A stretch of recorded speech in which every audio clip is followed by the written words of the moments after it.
In 1949, Joseph Campbell published a book called The Hero with 1,000 Faces. In it, he lays out the 17-step hero's journey. Now, there have been newer and shorter versions of this hero's journey created in recent years, but I prefer his version because it not only connects with our current literature, but also with mythological stories. I will be using the legend of Skyrim as an example for this journey. It is the 5th game in the Elder Scrolls series created by Bethesda Softworks Incorporated, a ZeniMax media company. It's a great game and it does a really good job with the Dragonborn questline of showing the journey. Now the first step is the call to adventure. This is where the hero receives a challenge, request, or is faced with a problem and thus must take up arms.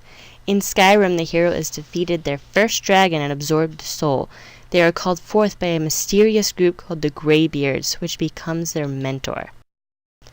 At this point, it's the refusal or acceptance of the call. The hero might hesitate, afraid to leave their mundane regular life and venture forth. In Skyrim, it's literally the player's choice to either go to High Hrothgar or play another questline, but eventually the hero must accept the call. Then they are given a supernatural aid. Now, this can be an item, a power, a weapon, or even just wisdom to help the hero on their journey. In Skyrim, it's the thum, or shout, that they can speak. The Greybeards give them unrelenting force and whirlwind sprint. It allows them to have these magical abilities. At this point, it's crossing the first threshold, where the hero finally sets out on their quest. This can also be called the point of no return.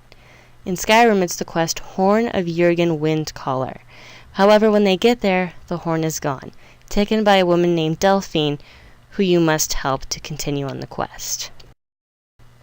She brings you into the belly of the whale.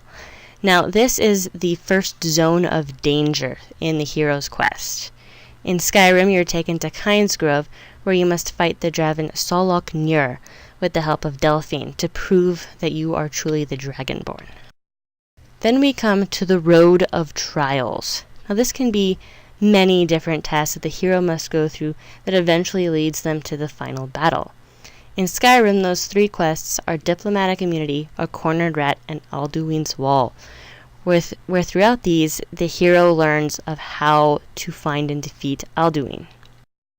Within the Road of Trials, you come across a few other major quests, such as this one, the Meeting with the Goddess or God. Now, this is any sort of powerful being that provides support, help, wisdom, etc. In Skyrim, you meet with Paarthurnax. He's the head of the Greybeards, as well as a dragon. Another quest inside of the Road of Trials is Woman as Temptress, or just temptation in general.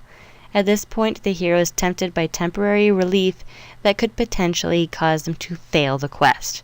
In Skyrim, the Dragonborn is tempted by Delphine to join the Blades, but in order to do that, they must kill Paarthurnax. Finally, we've come to Atonement with the Father. Now, at this point, a father figure must be beaten, persuaded, or gain the approval of. The figure can be symbolic. In Skyrim, it's the ancestors of the past that hid the Elder Scroll, that your hero must venture through all of their traps in order to gain it and defeat Alduin. And then we come to the apotheosis, the point where the hero transcends. They gain new knowledge or new perception, etc. In Skyrim, the Dragonborn has now learned Dragonrend and knows of Alduin's plan, as well as how he was originally defeated in the past. Then is the ultimate boon, the final battle. The goal is achieved at this point and the boon is gained. In Skyrim, Alduin has been defeated on the throat of the world, the tallest mountain, and he flies off to Sovngarde, which is the land of the dead. You can kind of think of it as Valhalla. At this point, we come to the refusal of the return. The hero wants to stay and relive the excitement. Normal life just seems so bland. In Skyrim, the Dragonborn begins to ask around on where Alduin may have fled to and how the hero can get to Alduin in order to prevent him from coming back to Skyrim. Then we come to the magic flight. This is a mad dash that could be escaping or bringing treasure home or just keeping a time constraint of some sort. In Skyrim, You are trying to get to Sovngarde to completely stop Alduin, and you must capture Oldaving and fly into Sovngarde on the back of a dragon. So it's literally a magic flight. Then we come to Rescue from Without. At this point, the hero is rescued from their final plight, one last battle, by an unknown helper. In Skyrim, the ancestors that originally banished Alduin help you fight him in Sovngarde, where he can finally die. Once the hero finally gains the help from Rescue from Without, they come to Crossing of the Return Threshold. At this point, it's one last battle before they can return home to a safe place. In Skyrim, Alduin has finally been completely defeated and soon sends you home using a shout. At this point, we've come to the Master of Two Worlds after the hero has returned. This is the point where the hero has become the master of the domestic world and the alien world, and they're able to pass between without many trials. In Skyrim, you have truly become Dovahkiin, or Dragonborn, and the dragons cheer for your win. At this point, you find the freedom to live.